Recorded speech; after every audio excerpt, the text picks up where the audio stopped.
Hello, ladies and gentle friends. So today we are going to be discussing and reviewing Seven Blades in Black. So this video we will be discussing Seven Blades in Black only. The next video, however, will discuss 10 Arrows of Iron, the sequel to Seven Blades in Black. So first we're just going to start with some non-spoilery discussion and review.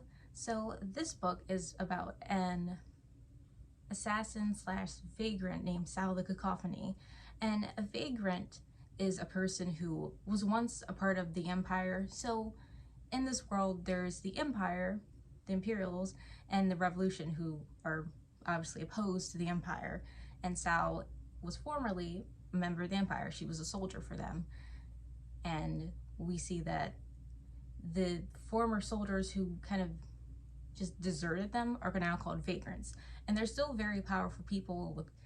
A lot of them have very special powers, and they all have names like blank the blank, hence Sal the Cacophony. And the way that the story opens, it opens with our main character in prison and is being interrogated by a revolutionary named Tretta Stern. So the way this book is set up, the first chapter, it introduces you to it pretty much sets up the scene. So we see that, you know, there's Sal the Cacophony, there's Tretta Stern, but this part is told in third person POV. And then as Sal explains herself to Tretta, it switches to first person POV when we're in her actual story, like in her actual head. And I guess the closest comparison I can make this to is The Name of the Wind, how it starts out third person, and then as, you know, the main character tells the story, we see it switch to first person. So when the book opens up, we see Sal in prison being interrogated, about to be executed, but of course that can't happen right away. So Sal tells Tretta Stern, who is first and foremost looking for one of her soldiers named Caverick Proud, and we learn that along the way Sal met up with Caverick, and Tretta wants to know, you know, what happened to the dude. He kind of just disappeared. So the whole story is more or less Sal explaining what happened to him and how she ended up in this space. We also see the next book is similar, like how exactly Sal ended up in this situation, and it's really interesting to see like how it's like, you know, how it's going to end, because you know, like she ends up in prison, but you know, there were a lot of surprises in the lead up to it. And it's also important to note that the main character is bisexual, and this is like one of the few books that it actually has bisexual representation, and I'm really happy about that. And we also see it play out, so it's not just like, oh yeah, this character's, you know, LGBT, but we don't actually see them with, you know, with actual lovers. We actually see it throughout the novel. One of Sal's main love interests throughout the series seems to be Liette, who is a freemaker. So she's kind of this person that is very intelligent, is very sciencey, and throughout the novel we get to see like what she really can do as far as her kind of what it's called is writings, kind of spell making and such. And these two also have like kind of polar opposite personalities. So Sal's kind of like the character that's very, you know, hot-headed. She wants to, you know, exact revenge on the people who've wronged her in the past, and Liette's like, you know, chill out, it's you can't do anything now. But you know, they have this kind of back and forth where like it's a lot of tension because of the fact that Sal's main goal is to seek revenge on the people who've wronged her, whereas Liette's like, is it really worth it, you know?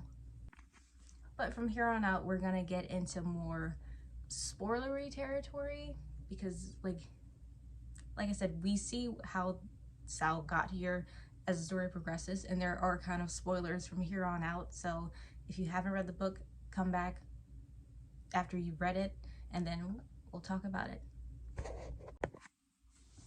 So the main thing that leads us to how we end up at the beginning slash at the end technically is that Sal meets up with Liette, and we see here that how the relationship plays out, like how Sal is like always kind of leaving Liette high and dry.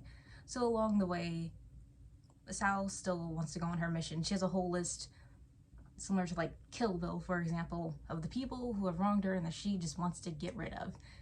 So the first place she goes to is this little town where these religious fanatics kind of come and they like just messed everything up. But along the way, she meets up with a revolutionary named Caverick Proud, who Tretta is kind of looking for and who kind of just disappeared.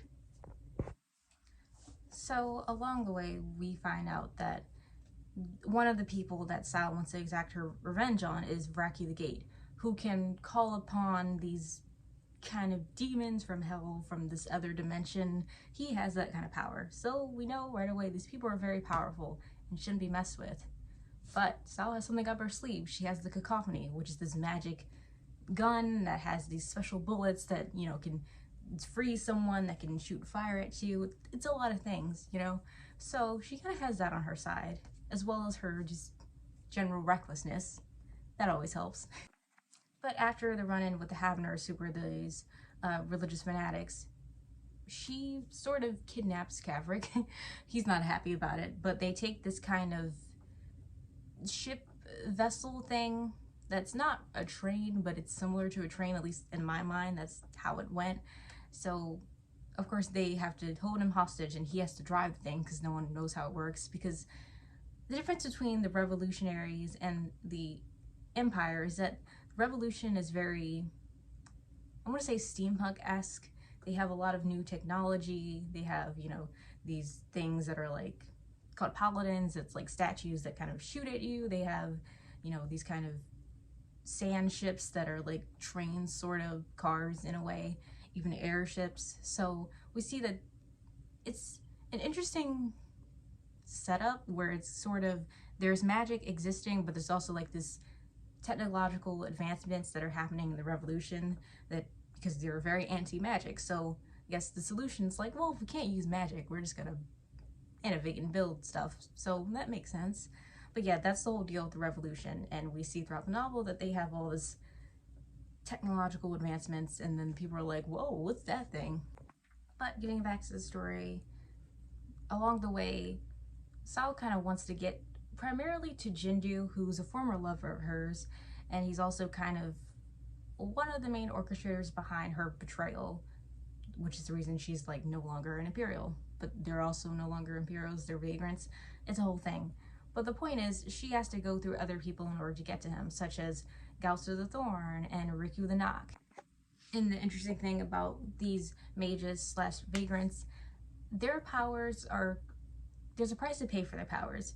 So as the more they use their powers, the more they lose something else. So for example, a door mage, the more they use their powers to teleport, go from one place to another, the more they lose the nerves in their limbs. So after a while, they can become paralyzed, partially or fully paralyzed, depending on how much they use their powers and how good they are at, you know, controlling that. As well as siege mages, who the more they use their powers to basically become invincible, the less emotions they feel. They don't feel fear, compassion, things of that nature. So there is a price to pay for your powers. And as Sal's kind of chasing after Riku the Knock, the door mage, she runs into Jindu the Blade, the person that she was trying to kill all along. But what always happens, she gets, I don't want to say nervous, but sort of cold feet, because she's kind of startled at seeing the guy, and this guy is like kind of just like teleporting and jumping from place to another, and they're having kind of like this emotional moment where she's just like, can I kill this guy? Will I kill this guy? I wonder. And the thing is, as they're talking, he's kind of like apologizing sort of for the things that he's done wrong, and he's like, I wish I could take it back, but I can't take it back, and I apologize. And Sal was just like caught off guard. She's just like, really, dude? I was gonna kill you, really? And this is towards the end, so we actually see, you know, Sal's full backstory. So as Sal's the one kind of telling the story, she doesn't give it away that quick. So we don't really know her role in the Imperium until later in the book. We find out she's really, really important. So earlier in the novel, it was mentioned that one of the characters that she's, you know, on her way to kill unleashed this thing called Red Cloud that killed like whole cities of people. Guess who Red Cloud was? Sal, in her, you know, former life before she was betrayed and lost all her magic. So the main thing that happened was when Sal was still Red Cloud, she still was a part of the Imperium, her and this group of mages, they were part of this plot to overthrow the Emperor. So the Emperor was a Null, and a Null was a person who doesn't have any magic, who's not a mage. And, you know, they kind of didn't want to have a Null Emperor. They wanted an Emperor that had, you know, powers. So the idea was to overthrow him and reinstate, you know, him with someone else. And a part of that was sacrificing Sal, which of course Sal did not know this information because, yeah, I guess she wouldn't tell someone like, hey, we had to sacrifice your magic. Whoops, sorry.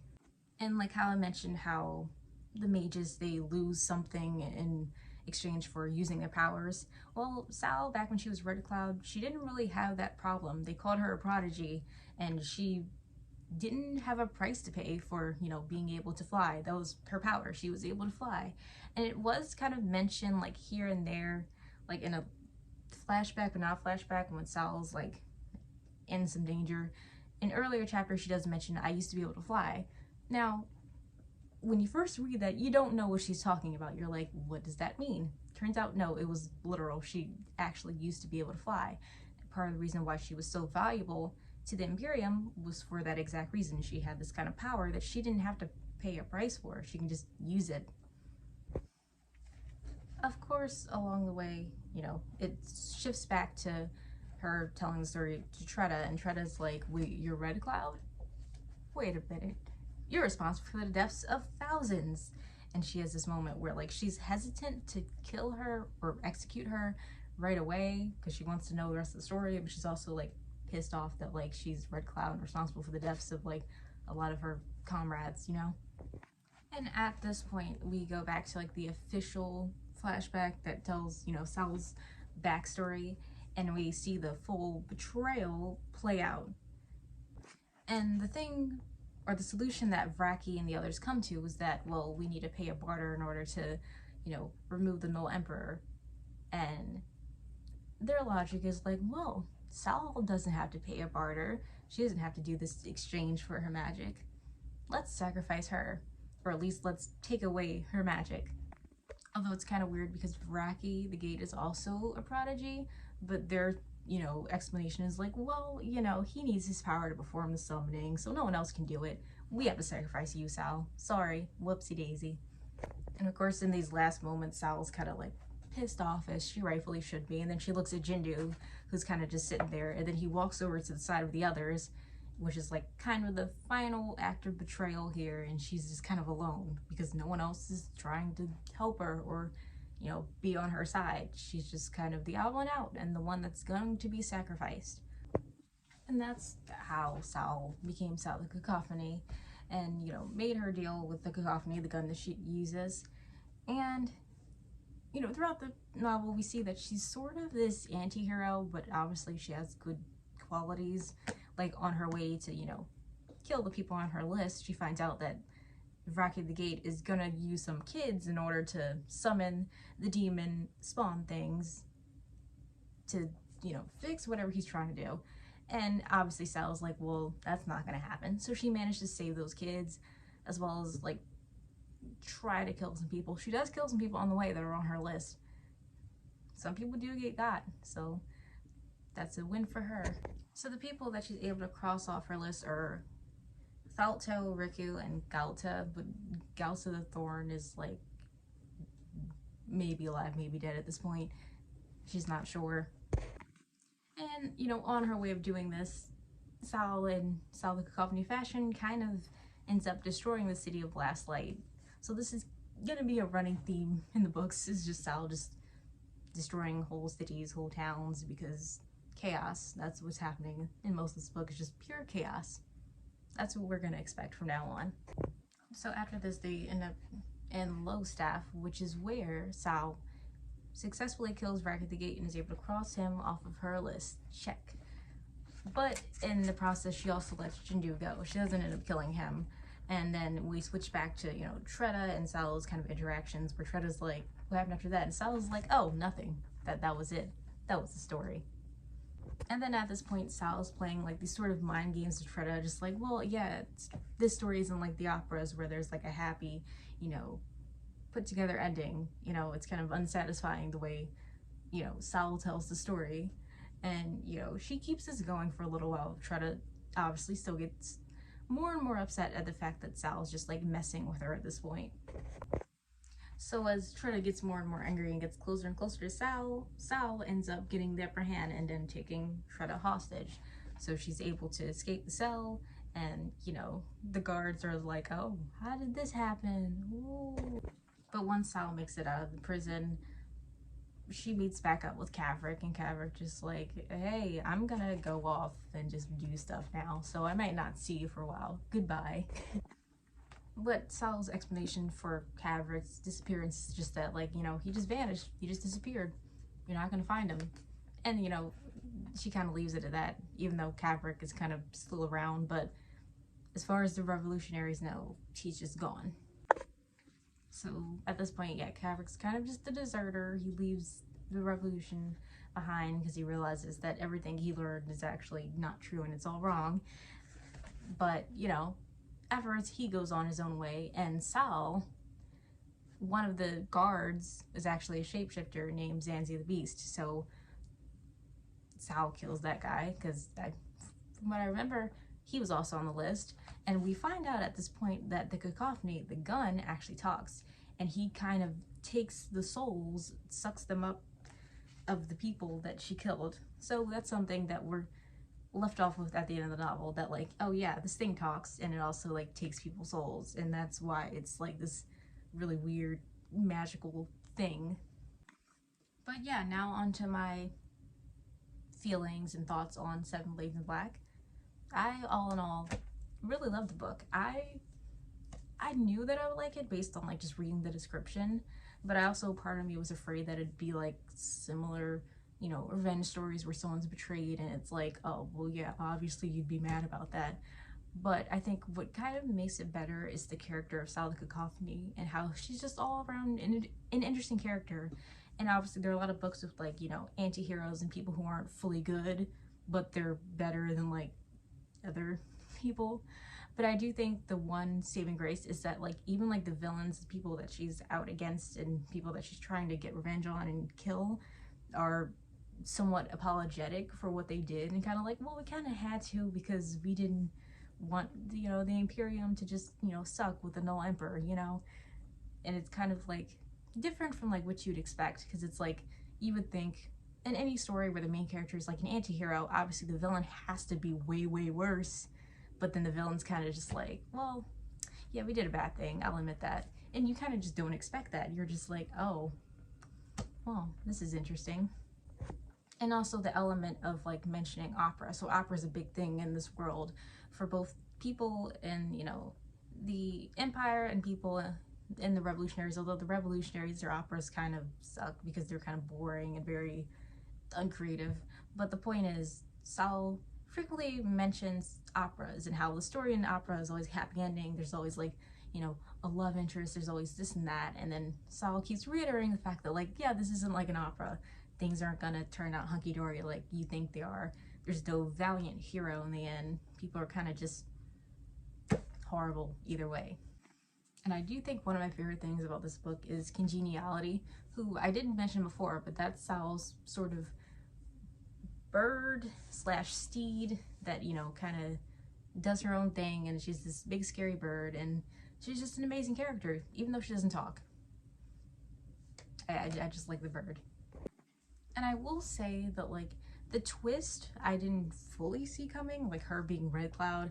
I thought Red Cloud was just like this thing that Raki unleashed. I didn't think that it was her. So again, that's a twist that I did not see coming.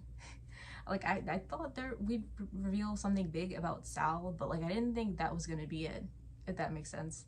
So yeah, that was something I didn't see coming, and I was glad that that's kind of where it headed, because it, you learn that like, well, with the Cacophony, she is pretty powerful. She doesn't really have magic anymore, and she did before. She was a prodigy. She had magic. She had no barter, so there was no exchange. She could just like fly and set things on fire and do all this stuff. But I think it's also interesting the fact that she loses her powers, because honestly, well, obviously, if she didn't lose her powers, none of this would have happened. But also, I feel like her character wouldn't have been as interesting, because it's almost like this kind of perfect character, like the idea of a prodigy, which isn't boring, but like if not done well, it could be kind of just like, okay, sure, you can just do everything. It's just easy to just kill people and whatever. Whereas now with like, you know, no actual powers anymore, but she has the cacophony, she does run into more trouble. And it's also more interesting because of the fact that like she can lose the gun and be like, oh, I guess I have to defend myself with the sword, which by the way, the sword's name is Jeff. And, you know, maybe fight with my fist. You know, I think it's better because we get to see the character struggle more, as opposed to if she still had her powers, there wouldn't really be as much of a struggle. She could just fly away and be like, bye guys, you know? Although I will say the fact that the cacophony could speak, I figured that that was the case because there was like, you know, moments where it seemed like it was talking to her, but it wasn't like an actual like dialogue. But a part of me was like, why do I feel like this thing can talk? Especially since it's like described as sort of having a face. I'm like, I feel like this thing can talk. And then when it actually does speak, I'm like, I knew it. That's something that I called early on. But yeah, those are my thoughts and feelings on Seven Blades in Black. If you guys haven't read this book, please give it a read because this is definitely one of my favorite books that I've read so far. And if you guys are interested in hearing about its sequel, 10 Arrows of Iron, please watch the next video, like and subscribe to see more book-related content, and I'll see you guys in the next video. Bye-bye.